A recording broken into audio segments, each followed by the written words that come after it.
Welcome back to the Neuroscience Meets Social and Emotional Learning podcast for episode number 145.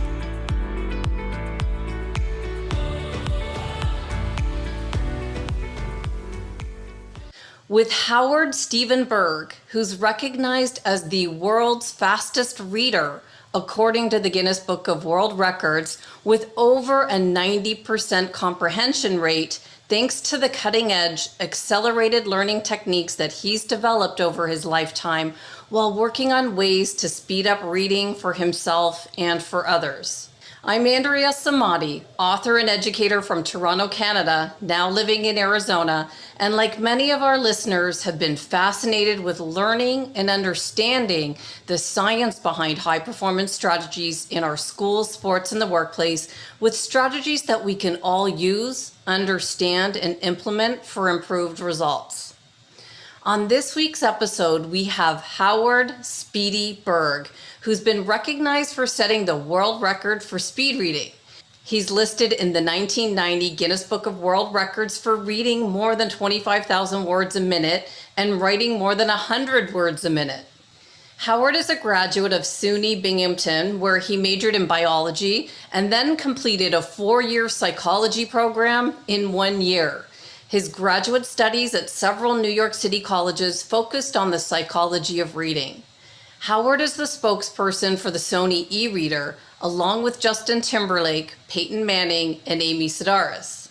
He's appeared on over 1,100 radio and television programs, including Neil Cavuto, Jon Stewart, and Live with Regis.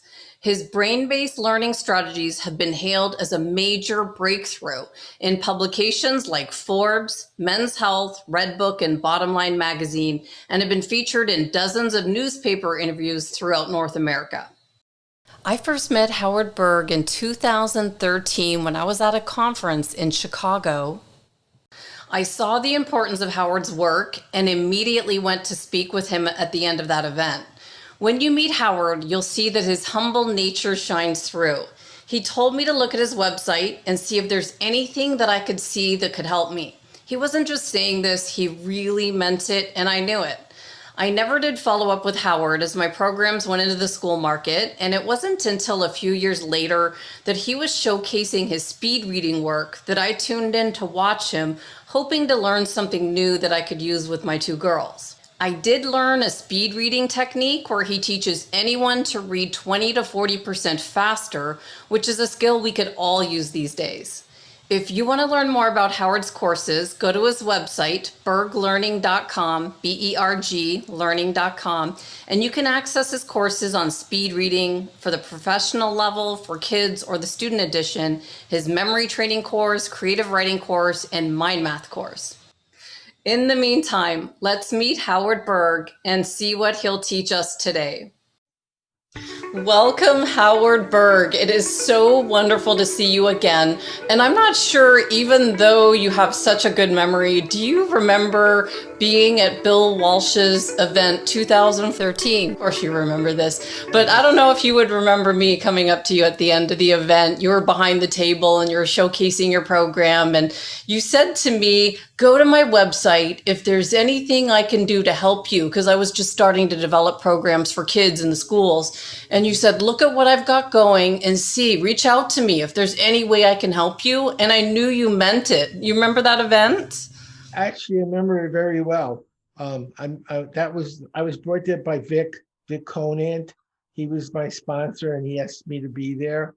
And I saw people there that I had. Bob Proctor was there.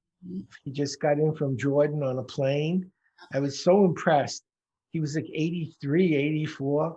And he just took an 18-hour flight, got off the plane and went right on stage. And I said, that's what I want to do when I get older.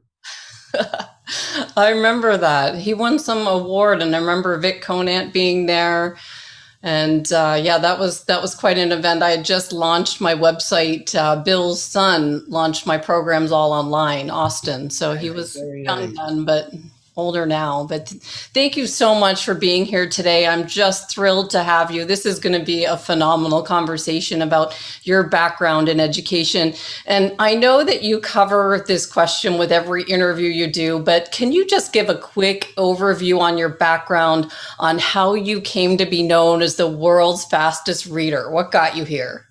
I grew up in the projects in Brooklyn in East New York. And if you ever Google it, it was bad. It was the Wild West, a lot of gangs. It was worse than you can imagine. And I found one safe place in my neighborhood, the library. The gang kids would rather be dead than caught in a library.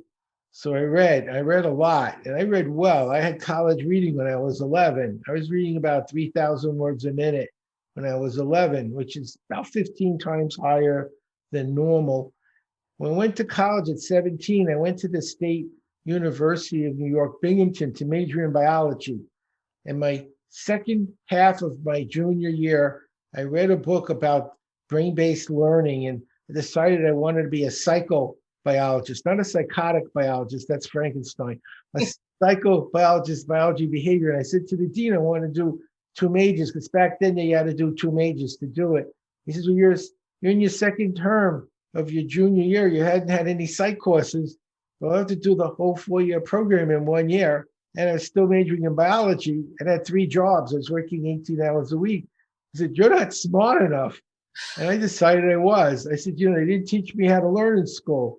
They told me what to learn and why to learn and what would happen if I didn't learn, but not why. You remember a song you heard once on the radio your whole life.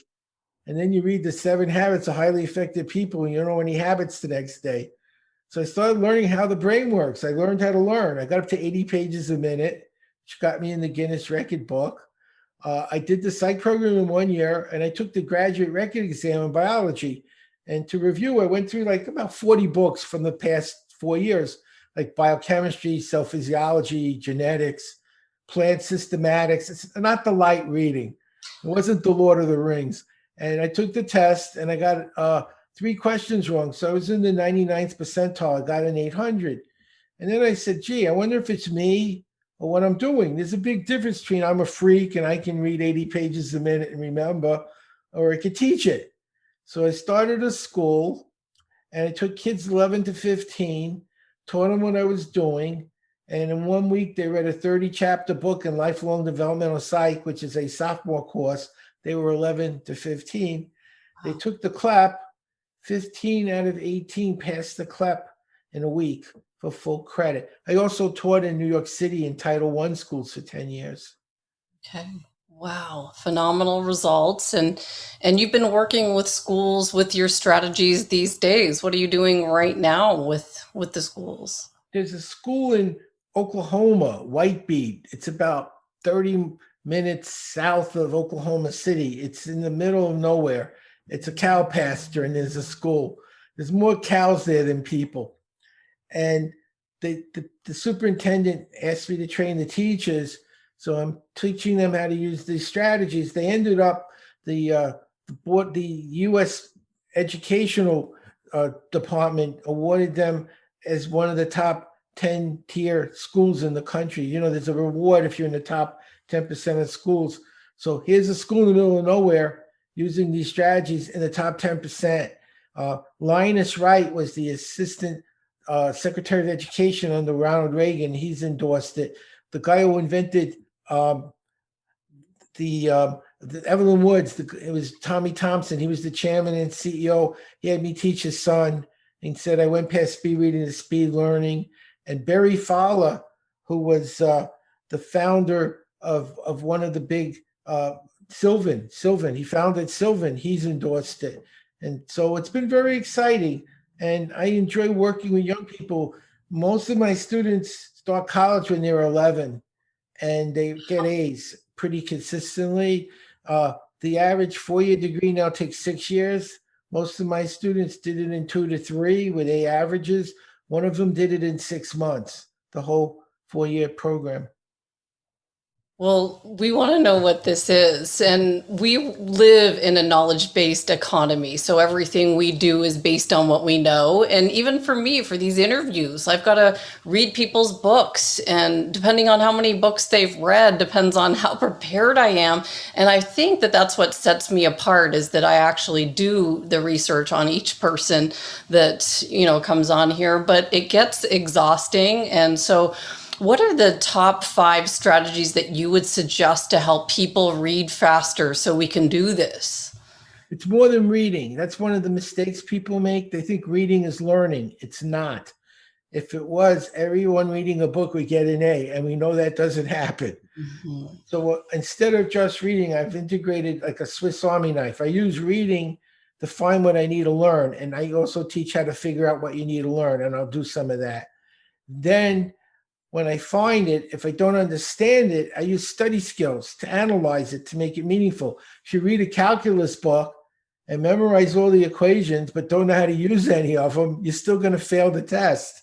You know all the equations, but you don't know what they do or why they work or how to apply them in a real situation. That's often what happens. Then memory, so you don't forget what you learned. And then finally, emotional intelligence skills. Many students will learn, but they get nervous taking a test and forget everything. So there's all those skills combined are really the solution. One thing at a time won't work. No one of those things by themselves will provide a complete learning solution. But we could go over some of those things in more detail and explain how to get started. Sure, because I heard you talking about 5 things you should do when you're opening up a book. And just from memory, one of them was to go back and look at the questions, start with the questions. But what are 5 things we should do when we're opening up a book? Well, the 5 things you need to learn. If you only learn these 5 things, you will ace every course. And there's only 5 things. The vocabulary, which makes up about 80% of a new topic. What are the buzzwords? Like aorta, if it's in biology. You don't know these words. You have to learn them. Quercus quercus, which is a quaking aspen. You don't know that. You have to learn these things. So the vocabulary, and often, how do you know which words? Well, in a textbook, they're often bolded or italic or in color, or often, especially in textbooks, in an index or glossary, they do something to make those words look special, because they are. The second thing you need to learn in a book are the names and what they did. Who's in your book? What did they do? The third thing you need to learn is any number, date, statistic, and a formula. The fourth thing, and particularly in textbooks, which is what a lot of our audience is dealing with, most textbooks have headers and subheaders, sections that demarcate thematic meaning. So what are the 5 big ideas or takeaways in each of those sections? The main idea. And part of learning is figuring out what those are. That requires some reflecting, which is part of what learning is: thinking, reflecting, prioritizing, not just looking, which is what most people do. The fifth thing is questions and answers. And what I'm telling people, and particularly in school, most of the questions are at the end of the chapter. So you read 50 pages, you get to the end of the chapter, there's 25 questions.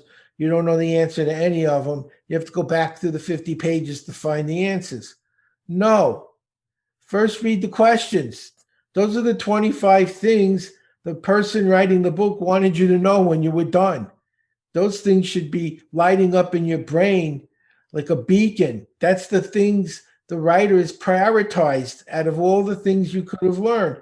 If you know ahead of time what the writer expects you to know when you're done, assuming they know more than you do as someone who's never done this before, when you find it in your text, you'll pay more attention to it and make it more of a priority to learn. So if you know every word and what it means, every person and what they did, every number and formula and how it's used, the main ideas in every section, and every question and answer, you're going to ace your test. Now, here's what most people think learning is. If you ask your student, did you study? And most of them, whether they're lying or not, they'll say yes. You say, how do you know? And here's the 2 most common responses. I read for 5 hours. I read 400 pages. So what? I did a graduate course in educational psychology in 7 hours, the 5-month course. I took the AP test, which was 6 hours long and 50 minutes, and got a B plus. Did it matter how many hours I studied? How many pages I read? What matters? Do you know and understand the information? And this is the other part. Can you use it when you need it? That's all that matters. Did you understand it? Can you use it when you need it? How many hours you looked? How many pages? You could turn pages for 5 hours and not understand a single thing you looked at. You can read hundreds of pages and not know anything you looked at. You can memorize it and still know nothing about how to use any of it. You could just regurgitate what you read without any insight or understanding. So my focus when I taught, we never did anything but essay tests. And they usually had 300 essays. And we would ask questions like, explain the genetic code. These are 10-year-olds. Explain the genetic code. If you're 10 years old and you could do 300 essays like that and get them right, you're done with high school biology.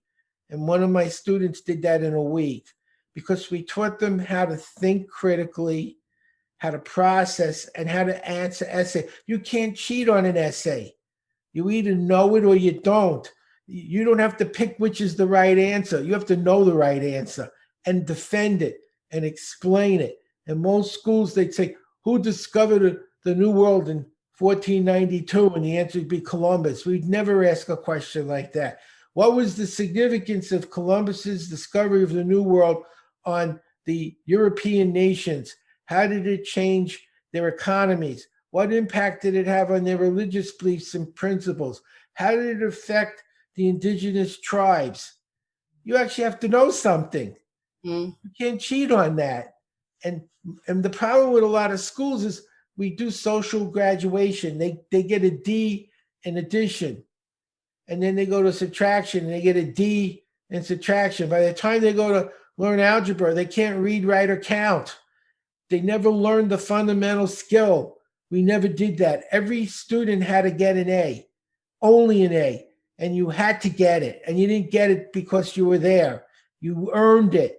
So when they answered a question on an essay and got it wrong, we tell them, fix it. We did that 2 or 3 times. If they didn't fix it, we gave them a clue and another one and another one. We never gave them the answer. If you give them answers, they'll never learn how to think and solve a problem.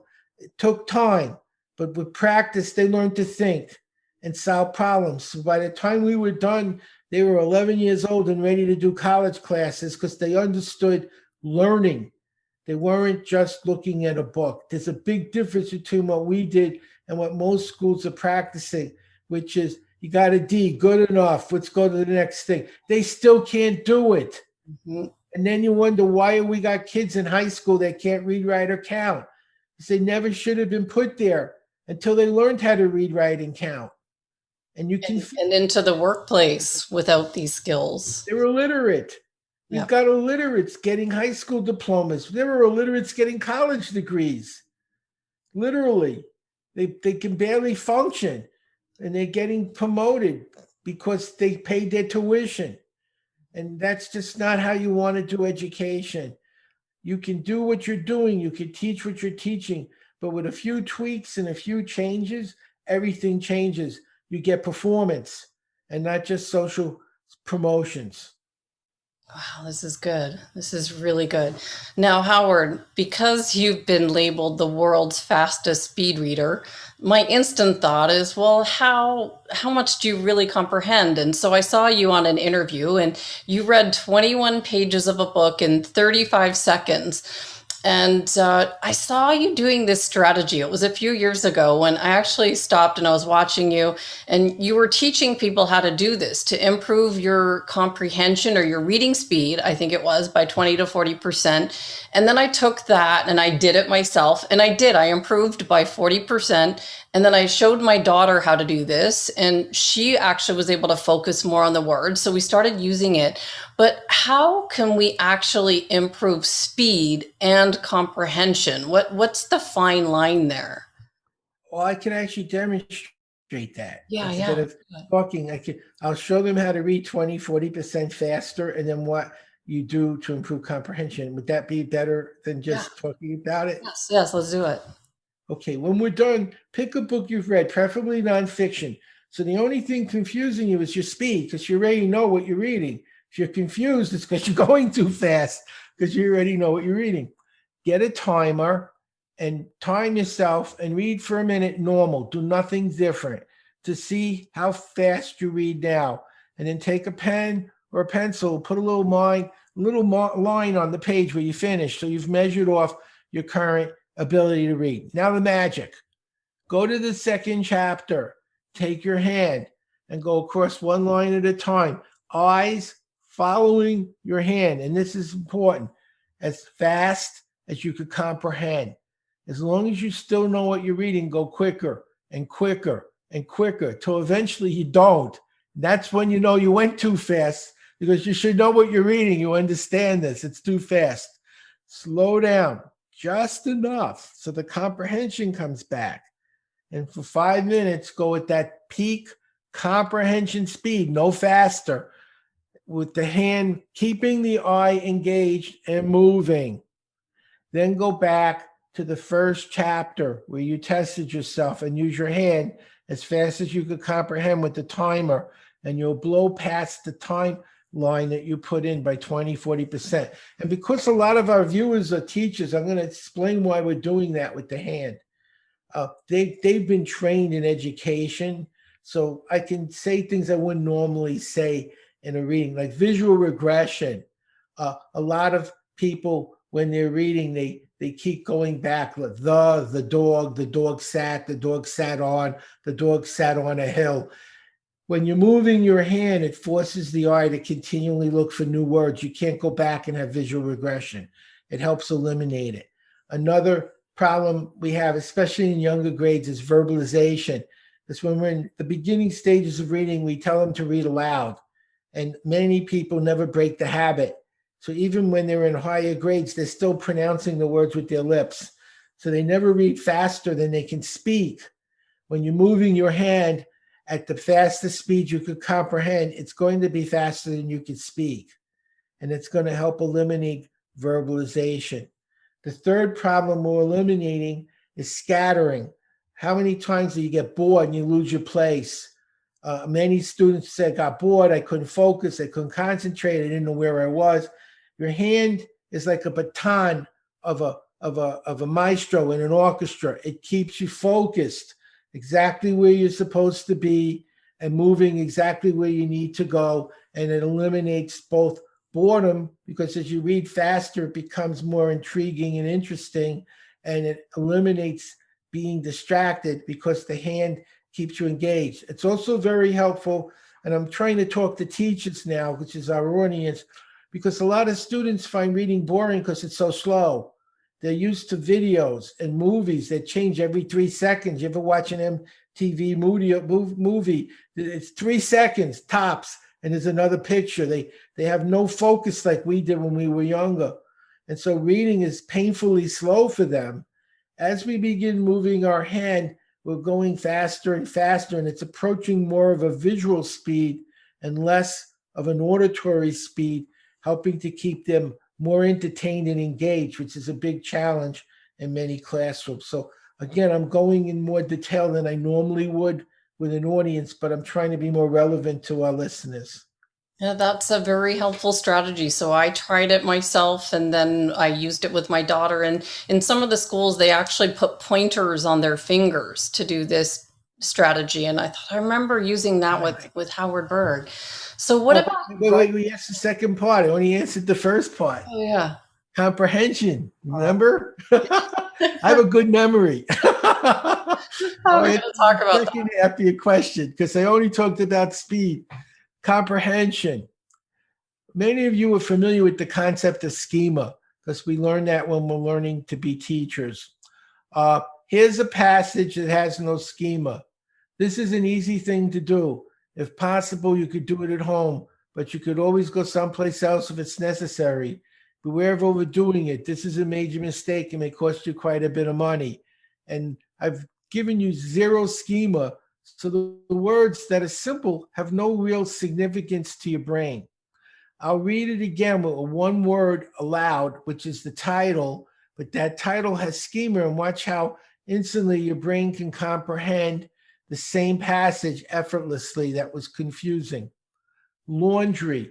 Laundry. This is an easy thing to do. If possible, you could do it at home, but you could always go someplace else if it's necessary.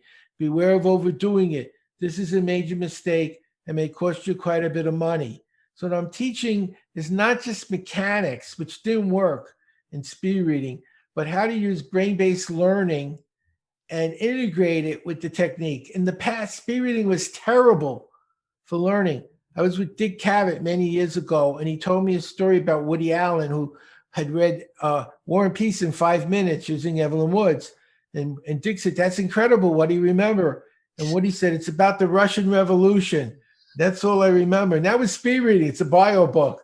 If you slowed down to learn a word, you lost your speed. It was mechanics. You had to read fast always. That doesn't work. So what I'm teaching people is how to use brain-based learning and the hand motions. You can slow down to learn things and then go back to your top speed. It's totally different than the old system. And so by doing that, now you can actually learn biochemistry, physics, law, medicine, really high level, complex material at a very high speed. Obviously, the more familiar you are with material, the faster you'll learn it. If you already know who George Washington is, it's going to take less time to read the history book than someone who never heard of him before. So as we gain more experience as readers, we can go quicker and quicker because we're experiencing schema, things that we know and understand. Well, what about writing, Howard? Because I have on my list to complete my 3rd book, and I know I've got to just block off some time to do this, but I heard you say that we could write an ebook in 3 to 5 hours. So what am I doing wrong here that I'm finding this challenging? I wrote my last book in 5 hours. It went #1 on Amazon the next day. Okay, I can teach you that in 3 minutes. Okay. It's really easy. Okay. Well, as a teacher, have you ever used PowerPoint? All the time, right? All the time. And you ever use Camtasia, which I know you use? Every time I do an interview. Okay. So put together a PowerPoint presentation on what you want your book to do, and then record it in Camtasia. When you're done, if you render it as an MP4, you have a video. If you render it as an MP3, you have an audio. If you take the audio, you can go to Google Docs, and under Tools, they have a voice to text option. Take your speaker and put it next to your put it next to your microphone, and as your voice is coming out that you recorded in an MP3 goes into your microphone, Google Docs will transcribe it into English text.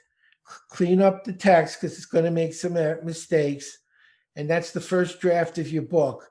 And the slides in the book become your images and pictures. So you can probably do 40 to 60 pages a day in 3 to 5 hours. If you want to write a 300 or 400 page book, do that every day for a week. Mm-hmm. You'll have about 300-400 pages of text done. You'll clean it up probably for about 10 days. You have to do the grammar, and you want to smooth out your transitions and kind of spook it up a little, like you do whenever you write a paper. You go back and say, this is a D-, but I can clean it up and make it an A+. But you pretty much can write a book now in an afternoon pretty comfortably. I'll let you know when I've done mine, because I think you made it sound so easy now. So thank you. That's incredible. Well, you also have a program on writer's block. That's the other part, is how to get in flow and sustain it, because that's a different problem. Mm-hmm. Assuming you know your topic, if you're doing a PowerPoint, you know how to present the topic. Now, if you don't know how to write it out and get it started, that's another set of skills that we'd have to learn to do, which are very learnable, by the way, very easy to learn. Got it. Got it. Well, listening to some of your podcasts and past work, I learned so much about you, Howard, but I loved hearing how much time that you spent studying at the library. And look right behind you. Your office looks like Bob Proctor's with the bookshelf, all these books. So how did you become interested in the brain way back at a time that it wasn't so important in our schools and workplaces? What caught your attention to the brain and learning? Actually, with two books by Konrad Lorenz. Konrad Lorenz was the father of ethology, which is the biology of behavior. Remember, I was majoring in biology, so I'd never heard of this before. It was a book on the evolution and modification of behavior. I remember it very clearly, and it was talking about how swans and ducks would do a dance as a ritual. It was a mating ritual. The male would bob his head this way, the female would go like that, and that would make him do another dance, and that would make her, and there was a trigger. Each time one of them did the next step, the other one would respond. It was all innate, it was all imprinted, it was all part of their brain function. And then it went into like, this explains aggression, it explains mating, it explains all the different emotions that we have as humans. And then I read On Aggression, which is his other book on how aggression is hardwired into the brain. And I said, wow, this is amazing. This is the most, of all the things I studied in biology, this is the most interesting I've seen yet. So I decided I wanted to learn it, but you got to be more of a psychologist and not just a biologist to go in that branch. And back then it was, you had to do both majors. So that's what drew me to the psychology. I still wanted to be a biologist, but one will study behavior. And it wasn't the way normal psychologists would study it. It would be like Jane Goodall, who went to live with the monkeys and learn their socialization skills and recognize the pattern. She was an ethologist, and that was kind of where I was headed. But then I found out when I got out, there was only two. If you got a PhD, there were two jobs for every 1,000 PhDs. So there's a 500 to 1 chance of finding a job after you went to school for 6 more years and spent $100,000 on your tuition. And because it was 500 to 1, they didn't pay very well, because there are certainly people out of the 500 who would work for next to nothing. They didn't need the money.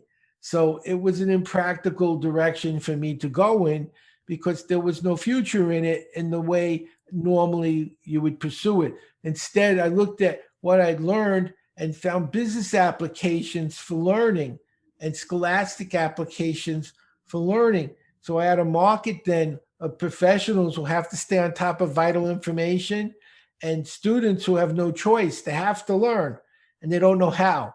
So in effect, I developed my own niche because there wasn't any other way to do it. It took a little while. I wasn't trained in business. I was trained in science. I had to read a lot of books because business is not science. There's a science to business, but it's different than what we're used to. We're nurturers in education. We help people. In business, you have to be a marketer. If you don't have customers, if you don't have clients, you go belly up. No matter how good your motivation or intent, you must have people come in and want to purchase what you have, or you'll go broke. Oh, by the way, if they want to try the programs, they go to Berg Learning, BERG learning.com, and there'll be a link at the bottom of this that you can use to go there. And there's some free lessons, and you can try them risk-free. And I think you'll be really, really excited with some of the results you get. Definitely, because That's I've the been commercial. using them. But I do I make a point of helping. You sure do, Howard. I'm the president of a Rotary Club. We really try to help people. It's important to me. Kids matter. I would volunteer. Any teacher who wants me to volunteer an hour to go on Zoom and teach their school some of these strategies, I would do it for nothing. I would just volunteer and do that because it matters to me. I know I can help, and we're in trouble. Mhm. These kids are getting global warming, the virus, the exploding deficits. Let's make them smart enough to find solutions. Like Mhm. Stephen graduated UT8, 16 with a 4.0 economics degree. Not an easy degree. At 16, he went for a master's in math at OU at 18, graduated at 19 with a 397 GPA. He's now a professor at Yale. Justin Brummett, 11-year-old C student, normal kid. Taught him how to learn, which is what every school should do. He got his high school degree at 15, his 2-year degree at 17, bachelor's at 19, master's in English at 21, English professor at 22. C student at 11, English professor. One of my students was special ed, third grade reading in ninth grade. Hysterical. They were teaching her how to say welcome to Walmart. That was her career path. We figured out how to fix it. When we got done, she finished high school and got 2 years of college with a 4.0, while the kids in high school were still in high school. So she got a 2-year degree when the kids in the school she started and finished high school got a full scholarship to Baylor. And then after the BA, got a master's at 22. And she was a special ed student. So seeing what I'm doing, I feel a responsibility to help. So again, if any teachers would like me, I'll give you my cell phone. It's 214-952-9150. That's my direct line. I will volunteer an hour to any school to help because we need to do something to help these kids. And I'm happy to do it. I think that's what we're supposed to do. Is if you found a cure for cancer, how hard would you work to get it in the hands of people? I think teachers know there's a cancer in our education system, and I found a way to fix it. And I want to get it in the hands of the people watching so they can utilize it and get the results that I saw with my students so we can make a difference and maybe turn around what's going on in our country. Mhm. It's appalling what we see today in this country and in the world, actually. And I would like to think you're not going to fix it through bombs. You're going to fix it through education and making people smarter and make better choices and better understanding. That's the answer. Yep. And that's what I'm trying to do. That's why I'm here. Yep. Thank you. Thank you. This is wonderful. Can we go to memory? Because I had my brain scan through Daniel Amen's clinics, if you know Daniel Amen. And in the assessment at the end, I came up with a low score on memory recall. And this was last August. I had the test done. And we were given a bunch of random things that we had to remember in the test, and I couldn't remember any of them, and I think I just gave up. And you did something on a podcast I was listening to, and you're just going to have to take my word for the fact that I listened to it last Saturday. And I was taking notes wherever I was. I was sitting somewhere, not at the house. I was somewhere else and taking notes on this piece of paper that I have not looked at. But I can go back right now and just by memory go one on the list. You had us memorize these 10 things. I can do it. I'll do it with your group. Oh, you can? Can I just tell you the things that I remember and see where I got stuck? No, don't tell me yet. Then they'll know. You'll ruin it for them. Okay, got it. You do it. You do it then. It'll be more interesting if they see how it works, and then you could do it with me. Got it. Okay? Yes. Let's go. Okay. Otherwise, they'll just see you do it, and they won't really learn it. Got it. You do it. So I'm going to give you 10 things to remember. Now, I know you know them, but it's pole, shoes, tricycle, car, glove, gun, dice, skate, cat, and bowling pins. And most people who haven't learned it already don't remember it right now. There's 2 things you need to know. One, you only remember 10% of what you read, but 90% of what you say and do. This isn't just a memory tool. It's a way to learn something I'm going to teach you afterwards in school. Very, very important. So it's a tool. So you're going to want to learn it. So when I say it so you remember it. The Greeks discovered thousands of years ago a memory shortcut. Take a list you know and link it to the list you're learning, because the list you know is hanging in your memory. And what do we do with hangers? We hang things on it.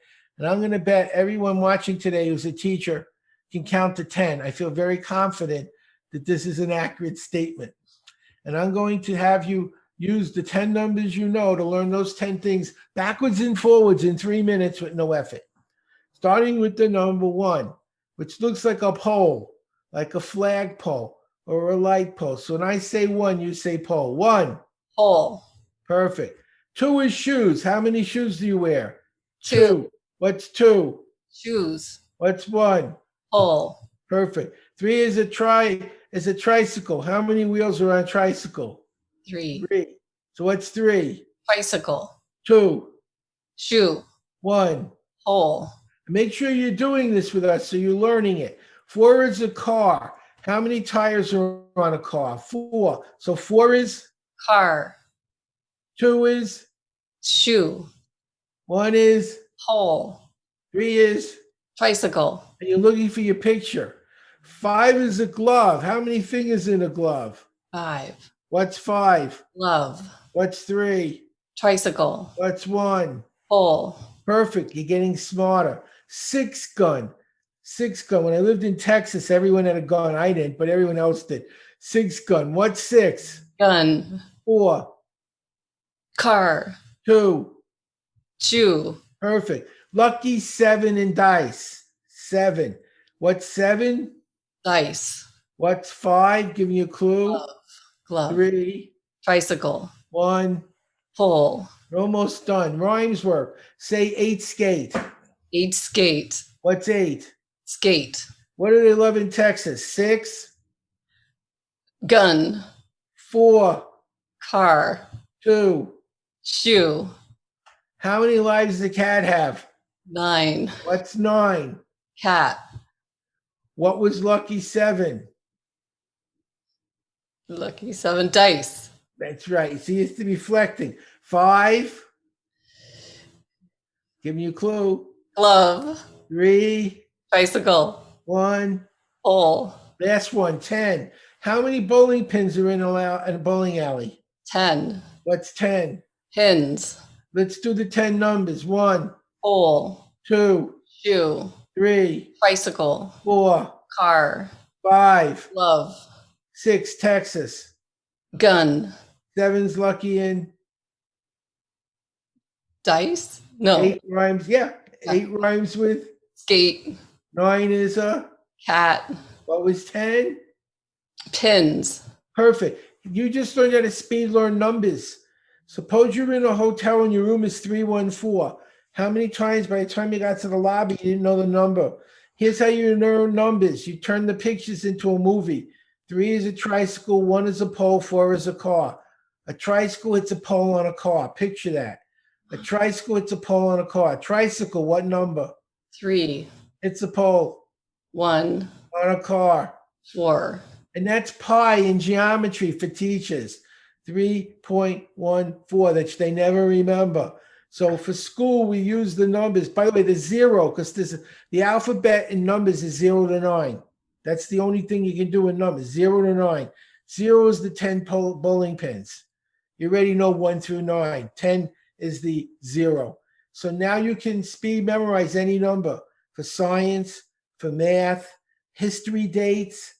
And of course, the teachers can use it for themselves when they take classes. Most of them go for masters and doctorates. They can use it when numbers are important and they got to memorize them.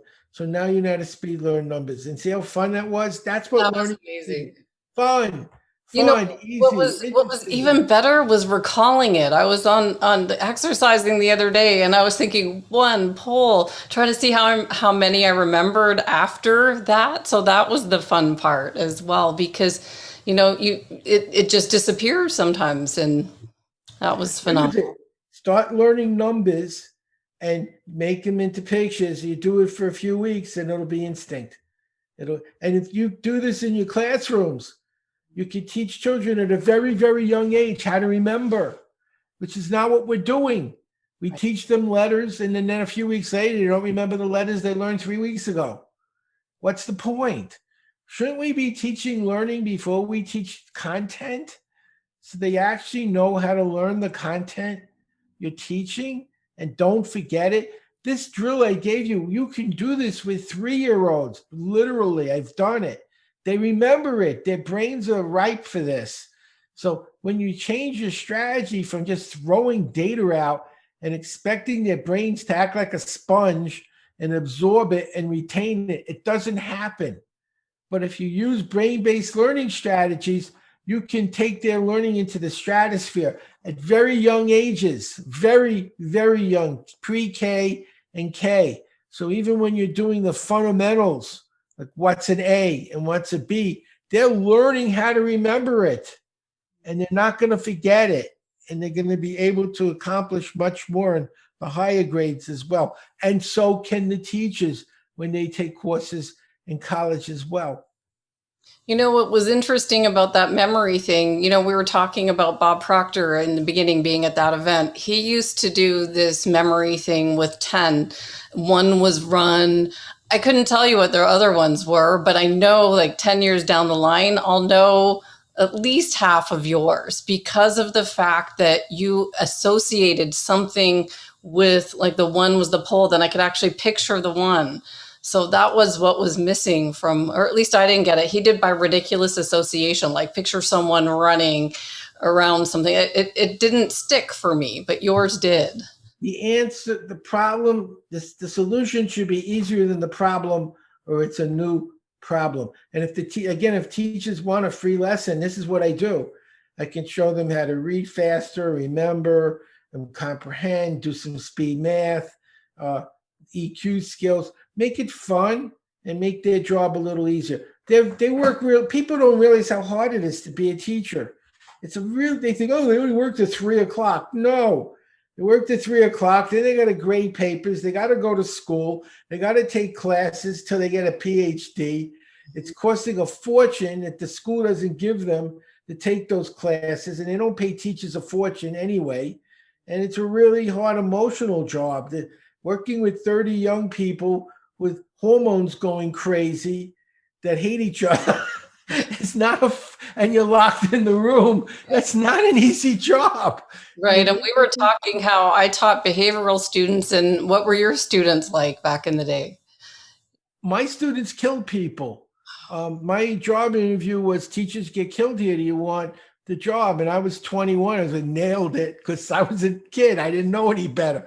4 teachers went out on stretches in 10 years. And one was in a coma. They beat him unconscious with furniture. I saw some really bad things. There were gun shootings in the hallway, stabbings. I had knife fights in my classroom in front of me. That was not an easy job. But I found one thing: if I kept them laughing, they wouldn't hurt me. Oh my goodness. As long as they were having fun, I thought I was safe. So I learned to be funny. I told stories. I told jokes. I still taught, but I learned something very, very important. I trained to be a water safety instructor when I was 17. I became a swimming teacher. And the one thing they taught me is more valuable than anything I learned in graduate school or in any ed course I ever took. It was called the Law of Readiness. And what they said is, you can't teach someone who doesn't want to learn. It doesn't matter how good the information is. It doesn't matter how useful it would be. If they don't care, if they're not interested, you can't teach them. Your first job is to make them want to learn how to swim. And if you can't do that, they will not learn how to swim. And that is true of all learning. If you can't get their attention, if you can't make them want to have learn to what you're teaching them, no matter what you do, they aren't hearing any of it. Their brains are somewhere else, and there's no learning going on.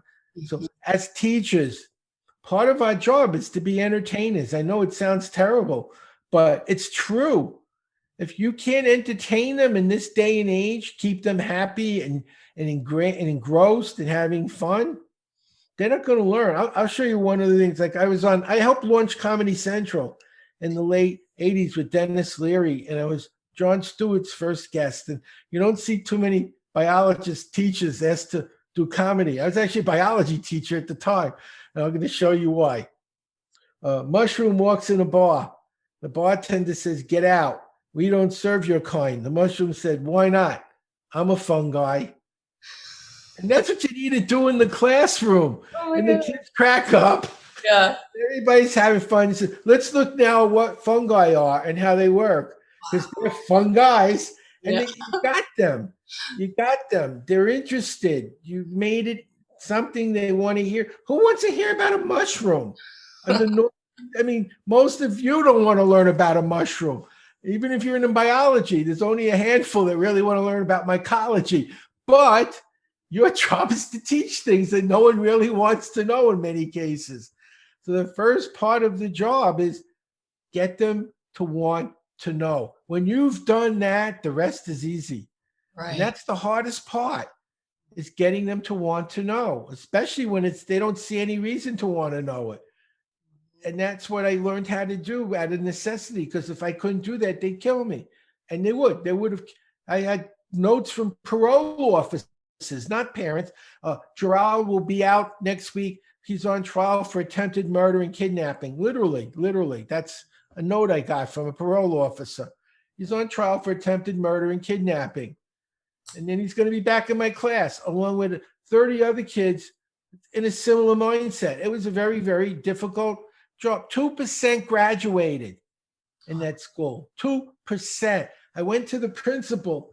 I said, let me help. I could teach them how to learn and bring your numbers up. I'm not going to get to 100%. Obviously, if there's 2%, if it got to 20 or 30, it would be amazing.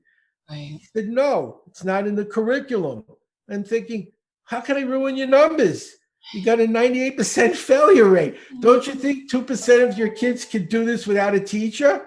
Right. Literally have done nothing, absolutely nothing. I quit my job to do what I'm doing because I knew I could be more effective as a consultant and trainer than I could in the classroom, because they wouldn't let me do what I could do. And it bothered me. And I started my own school and saw those results I was telling you. It was very satisfying to see that it was working across a wide spectrum of kids with learning problems and ADD and all the stuff. People say it's not my fault the kids got dyslexia. You could do so much with brain-based learning that they aren't teaching in the school system and in colleges. But that's why I'm doing what I do, because I have the solutions and they're working. This is amazing. I would love to go hang out with you and go work with some schools. This is fun. This is like I had my shots by fall. I'm looking to do that. I'm looking to train teachers. I'm looking to train schools, help kids. That's what I do. That's how I make a living. And I love doing it. I enjoy it. And I think that the teachers like it too, because a lot of trainers go in and say, hey, you're a teacher. What the hell do you know? I'm smart. I'm a trainer. No, I was a teacher too. I hated those people. They came and said, you don't know what you're doing. You're an idiot. Let me show you the right way. And you're sitting there say, this person's never been in a classroom. They taught the Kennedy children at a prep school. You know, they were in a school where the average student came from a billionaire's family. No, when you go in the real world where these kids got trauma and all kinds of emotional crises going on in their lives, that's a whole nother ball game than what they taught you. The professors didn't even know what they were talking about. I was working with kids with guns and knives, and they're telling me to tap my eraser on the desk to get their attention. They wouldn't even know if I shot a gun off in the room. They were so loud. You have to change. That won't work. right. You get their attention by getting them entertained and enjoying what you do, looking forward to seeing you, making it fun, making it engaging. And when you've got them listening, you can teach them anything. Until that happens, you're wasting your time. You're just talking to yourself. And there's 30 people looking at you and their minds are someplace else and they're not learning. Mm. Oh, Howard, I could talk to you all day. This is fun, but I know we've got to kind of get to the end of the questions here and get you back to what you're going to be doing next. But what have you got on your website? I know that you've offered some incredible resources for teachers, and I think everyone should take you up on an hour to work with you. Go to the link below the video. It goes to Berg Learning. We have reading, writing, memory, and math. The reading program is really a learning program. It's how to read faster, what to look for and know when you found it, how to analyze it when you didn't understand it to make it meaningful, how to remember it so you don't forget it, and how to get in the right state of mind so you don't get nervous taking a test. I taught that to the Green Berets. I taught that to the Royal Thai Army. They're getting shot at. They got to remember what they learned or they get killed. And it's not easy to do. So I taught them how to get in the right state, and I could teach your students the same strategies. The writing program is on writer's block, how to get in flow. So when your kid says, I tried to write, I couldn't think of what to say. That's not going to be a problem. Like I said, I wrote a book in 5 hours. When you learn how to get in flow, from the minute you sit down, you start writing. You immediately get going. It's very easy. It's just like I did some of the, it's just as hard as what I showed you with memory. It's just a system. Math, this speed math. We didn't have time to do speed math today, but it's a lot of fun. You could do amazing things in math with students. Do you have time for me to do one? Yeah, do it. Let's say you got 103 times 107. Do it in your head right now. No calculator. You should have the answer. If you don't have the answer, you're taking too long. Let me show you how it works. Both numbers are bigger than 100 and both numbers are near 100. How much bigger than 100 is 103? 3. How much bigger than 100 is 107? 7. So picture the 103 on top of the 107 with an underline, like multiply. So next to the 103 on the right, you put the 3. Next to the 107 on the right, you put the 7, the differences. Let's multiply the two differences. What's 3 times 7? 21. You're almost done. That's the last two numbers in the answer. Now you add diagonally. 103 plus 7 is 110. 10. Or 107 plus 3 is 110. It's always the same. So pick the easier way. Write down 110, 21. 103 times 107 is 11,021. 110, 21. So when I get a kid telling me, and I'm sure they've experienced this and are listening, it's too hard, I can't do math. They can't. They believe it's too hard. And then they believe it is. That's an EQ problem. So I teach them these problems that I just showed you. And look, you're doing math. So you can't tell me you can't do math. You just did. They can no longer hold on to that belief that math is too hard because it isn't, and you're doing it. So we teach them speed math, and then we can teach them all the other things we want because the fear of math goes away when they succeed. And then there's the writing, so it's reading, writing, memory, and math. And I also have a support team that'll help them. And if they don't help, I help. I make sure that you get what you paid for. And I want to know what problems you're having so I can fix them and make sure the next time I make the program, that problem goes away. And that's why I need to know what's going on. It's very important. And over the years, I've done it enough times to have very few problems now. And I do my best to make sure that everyone learns the skills that'll help your teachers get their doctorates and master's degrees in a fraction of the time. I can show them how to learn a college course in 1/5 the time. It'll help their students learn and retain what they're teaching so that when they take tests, they get better grades, which is something every teacher would like to see. And it'll help the kids feel better about school and develop self-esteem so they actually want to finish their studies and not drop out. Because after studying as hard as they could, they failed anyway. And they saw no purpose in continuing to do what doesn't work. And they're kind of right. If you keep getting punished for doing something, how many times can you expect someone to keep doing that? And that's why there's so many smart kids dropping out because they don't know what they're doing wrong and we don't fix it. And that's what these programs will do. And if they want me to come and do a free hour on a Zoom meeting, I would do it. And I do charge to do like full trainings for schools, but it's very reasonable and it'll help them to become a top tier school like the White Beach School did in Oklahoma. Love it. So for people to find you, they just click that link and everything will be there that they'll need to know. And there's that would be the best place. Yes, absolutely. And they can also reach me through the website. They can ask questions from the support people. And we're always looking to help. It's very important to me. The kids are our future. I'm a grandparent. And the way our future looks right now is not good. When we were kids, we knew if you went to school and studied hard and got a degree and worked hard, you would be happy and successful. You'd have a good life. That isn't true anymore. You could have 10 PhDs and be broke. It just doesn't matter anymore what you know. You have to know things people will pay you to do. Mhm. And we have to learn how to be smart enough to make changes quickly in our careers when what we're doing doesn't work anymore. And that's what I'm teaching. That's why I taught the Green Berets, because when they get out of the army, a lot of them don't have jobs. There's 20 of them committing suicide every day. And so once a year, I do a free program for them, the Wounded Warriors, to prepare them for college so they can get degrees and not kill themselves. They've done enough.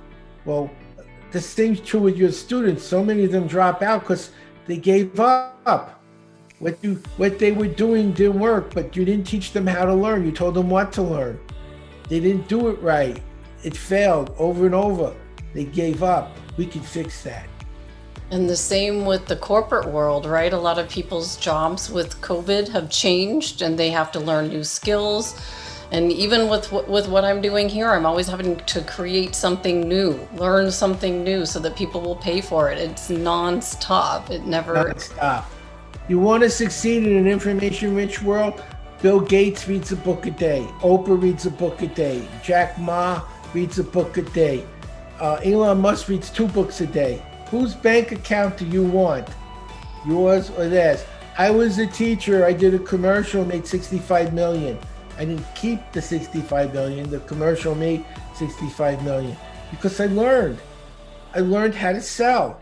I learned how to communicate, how to connect, and how to provide a service that people would pay me for. They can do it too. They can keep their jobs, have the pensions and all the wonderful, and start a side business at night or on weekends to make some extra revenue and have some fun. How? You learn. You learn. That's the way it's done. You learn. And I can show them how to do that. So they don't only get better grades, help their kids, they can improve their own lives and be more productive and profitable. And that's what life's about, having a life. It is.